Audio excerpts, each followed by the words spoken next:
Hello. Today we're going to talk a little bit about railroads and how they affected Texas history. Trains and railroads are all around us today.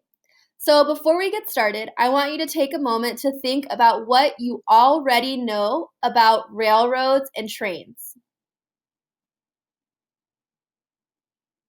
Great. The first thing that pops into my mind when I think about railroads and trains is our school, El Paso Leadership Academy.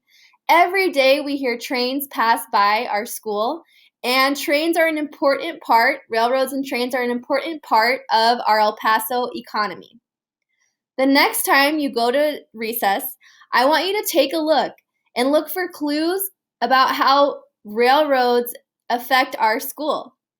If you look closely, you might find a railroad nail, evidence of when railroads and trains might have passed right through our courtyard. Railroads are important to Texas history because they helped transport goods and people to Texas. Railroads came to Texas starting in the late 1800s. So after the Civil War, after Reconstruction, Texas began building railroads.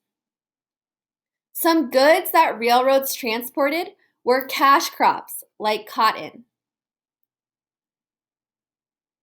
The next thing that railroads brought were people. Population means the number of people living in a place. So railroads brought even more people to live in Texas. Finally, railroads urbanized Texas.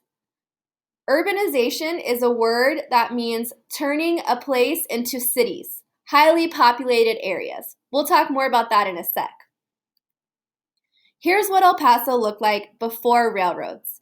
You can see there weren't very many people, houses were small, and there weren't a lot of tall buildings. It's not a very dense or highly populated place.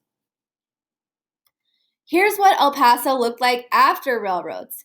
You can see the tall buildings, there's more people, it's more populated, and it's more urbanized, meaning that it's more of a city. Railroads led to the urbanization of Texas. Urbanization is the process of making cities. Thanks to railroads, El Paso turned from a small town into a large city.